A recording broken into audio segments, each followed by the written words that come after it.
जिंदगी इतना भी परेशान नहीं करती जितना परेशान व्यक्ति है। आज का आदमी भाग रहा है, परेशान है। थोड़ा रुक जा भाई, ठहर जा। कहां जा रहा भाग के? ज्यादा भागेगा खारा और हो जाएगा। सुन, नदियां भाग रही है ना तो मीठी सी खारी हो रही है। नदियां भाग रही हैं तो मीठे से खारी हो रही हैं। मीठी नदियां खारे समुद्र में मिलकर मीठी से खारी हो रही हैं। और तालाब कुआं नहीं भाग रहा है तो मीठे का मीठा रहता है सारी जिंदगी। जो भागता है परेशान रहता, और जो स्थिर है स्थिर, थोड़ा धैर्य, ठहरो, ठहर जा भाई, रुक जा, भगवान के चरणों में रुक जा, बस कर, थोड़ा चिंतन कर ईश्वर, ठहर जा, बहुत है, बहुत कमा लिया, थोड़ा संतोष। एक छांव का कभी अंत नहीं होता। एक छांव की गुलामी करता करता व्यक्ति मर जाता है। और आखिरी में एक छांव का मुंह। रावण के 10 सिर थे, आपके कितने सिर हैं? एक। और मैंने रावण से ज्यादा गिना दिया आपके। तो रावण के 10 सिर थे, आज के इंसान के 100 सिर हैं। कैसे? आप बताओ, आप कितने तरह की बातें करते हो? भाई साहब, हमें 5000 की जरूरत है, जरा 5000 का सहयोग कर दीजिए, हम 1 महीने में चुका देंगे। लाओ, ये लो भैया 5000। सुनो, हमारे पास भी पैसे थे नहीं, लेकिन आपका दुख देख करके हमें लगा नहीं आपको 5000 की मदद, हमने आपको 5000 दिए। 5000 आपको मिल गए। अब 1 महीने बाद, 2 महीने बाद पैसा देने वाले ने आपको फोन लगा, भाई साहब वो हमारे 5000 लौटाओ, आपने बोला था ना 1 महीने बाद दूंगा, आज 2 महीने हो गए। तो आपने क्या, अरे खा के भागे जा रहे हैं क्या? जब आप कर्जा लेने गए थे तब आपका सिर कैसा? भैया। और जब आपसे मांगा जा रहा तब भागे जा रहे हैं क्या? हाँ, देखो आपके 2 खोपड़ी हो गई कि नहीं? 2 सिर हो गए आपके। जब आप बेटी का विवाह करते हो तब आपका सिर कैसा होता है? और जब आप बेटे का विवाह करते हो, जब आप बेटी के पिता हैं तब आपका सिर कैसा? जब आप बेटे का पिता है तब आपका सिर कैसा? बदल गया कि नहीं? जब आपका किसी ने कुछ बिगाड़ा तब आपका सिर कैसा? और जब आपने किसी का कुछ बिगाड़ा तब आपका सिर कैसा? बोलो हाँ। आपने किसी को मारा तब आपका सिर कैसा? और जब आपने किसी के प्राण बचाए तब आपका सिर कैसा? आप लोग हर क्षण अपने विचार बदलते हैं। आपके रावण के 10 सिर थे। 10 सिर मतलब उसकी इच्छाएं बहुत थी। आपकी भी बहुत इच्छाएं हैं।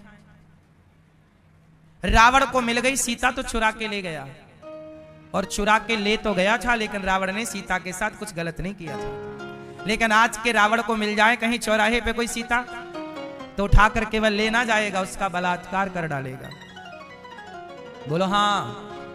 आज किसी दुष्ट के हाथ कोई लड़की फंस जाए तो वो दुष्ट उस लड़की को बलात्कार कर लेते हैं कि नहीं? बोलो हाँ। तो बताओ, वो रावण बुरा था कि ये रावण बुरा है? रावण के जमाने में बलात्कार नहीं था, अपहरण हुआ। रावण ने सीता मां के साथ जोर जबरदस्ती नहीं की। रावण की लंका से जब सीता मां आई और अग्नि परीक्षा दी, वो पवित्र थी। रावण ने गलत नियत से स्पर्श नहीं किया। ले जाके अशोक वाटिका में रखा, चाहता तो अपने कमरे में रखता। वो जानता था कि इसका पति वनवासी है, तो वनवासी की पत्नी भी वनवास में ही हो, इसलिए अशोक वृक्ष के नीचे रखा, महलों में नहीं रखा। महलों में रखता तो सीता का पातिव्रत धर्म नष्ट हो जाता। तो रावण ये जानता था कि एक नारी को कहां रखना चाहिए, नारी की इज्जत कैसी होती है।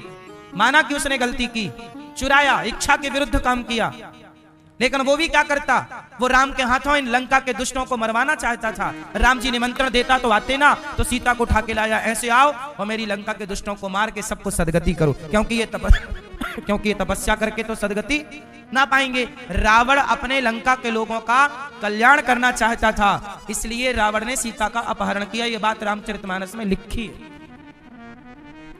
रावण चाहता था कि राम आए और राम के हाथ मेरे बच्चे मरे, क्योंकि रावण जानता था कि मेरे बेटे बड़े दुष्ट हो गए हैं, लंका के लोग बड़े दुष्ट हैं, पापी हैं। अब इनसे मैं कहूं भक्ति करो तो ये भक्ति नहीं करेंगे, ये तपस्या नहीं करेंगे, राम के हाथों मर जाएंगे तो इनकी सदगति हो जाएगी, राम का ये दर्शन कर लेंगे, इनका उद्धार हो जाए। रावण इतना बड़ा ज्ञानी था, समझदार था, उसने पूरी प्लानिंग के साथ लंका के लोगों का कल्याण किया है। इसलिए मेरी मां आप लोगों से प्रार्थना करूं कि तब का रावण इतना बुरा नहीं था, आज का रावण उस रावण से करोड़ों गुना बुरा है। बताइए, उसके 10 सिर थे तो आज के रावणों के कितने सिर हैं? क्या वो लोग रावण नहीं है जो 5 साल की बेटी के साथ भी बलात्कार कर लेते हैं? क्या रावण ऐसा था कि 5 साल की बेटी को गलत देखता? बोलो मेरी मां। और ये बताओ कि ये 5 साल की लड़की 10 साल की लड़की के साथ भी गलत करने वाले जो लड़के हैं, लोग हैं, वो कौन लोग हैं? आपका ही बेटा है, समाज में रहने वाले लोगों के बेटे हैं। क्यों नहीं अपने बेटे को नारी का सम्मान करना सिखाया आप लोगों ने? क्यों नहीं नारी की इज्जत करनी सिखाई आप लोगों ने अपने बेटों को? इसलिए कलयुग बैठा मार कुंडली, जाऊं तो मैं कहां जाऊं, घर घर में अब रावण बैठे, इतने राम कहां से लाऊं। है ना? हाँ,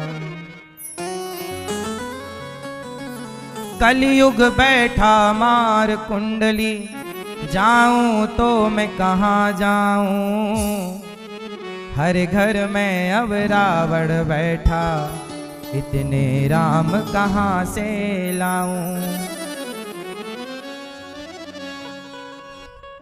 कलयुग बैठा मार कुंडली, जाऊं तो मैं कहां जाऊं, हर घर में अब रावण बैठा, इतने राम कहां से लाऊं। दशरथ कौशल्या जैसे मात पिता अब भी मिल जाएं, पर राम से पुत्र मिले ना, जो आज्ञा ले बन जाएं। भरत लखन से भाई को अब, भरत लखन से भाई को अब, ढूंढ कहां से मैं लाऊं, हर घर में अब रावण बैठा, इतने राम कहां से लाऊं। दशरथ कौशल्या जैसे माँ बाप मिल जाएं, पर राम कहां से लाएं? वो आज्ञाकारी बेटा। कहां भाई मिलता है लक्ष्मण जैसा, और कहां भाई मिलता है भरत जैसा। जिसे समझते हो तुम अपना, जड़ें खोदता आज वही, रामायण की बातें जैसे लगती है सपना कोई। तब थी दासी एक मंथरा, तब थी दासी एक मंथरा, आज वही घर घर पाऊं। तब एक मंथरा दासी एक जगह थी, आज वो मंथराएं हर गली मोहल्ले में मिल जाएंगी। जिसे समझते हो तुम अपना, जड़ें खोदता आज वही, रामायण की बातें जैसे लगती हैं सपना कोई। तब थी दासी एक मंथरा, आज वही घर घर पाऊं, घर घर में अब रावण बैठा, इतने राम कहां से लाऊं। कलयुग है, इसलिए मेरी माँ रावण का पुतला जलाने वाले लोगों से पूछो कि बलात्कारियों का पुतला कब जलाओगे?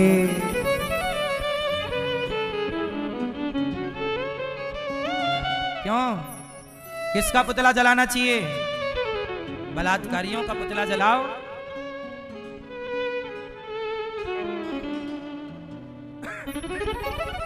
रावण तो ऐसा था कि जब रावण को बाण लगा, तब राम जी ने लक्ष्मण जी को कहा, जाओ जरा रावण से कुछ सीख लो। रावण की मृत्यु भी सिखा कर गई। रावण भी लक्ष्मण जी को आखिरी समय ज्ञान दिया ना।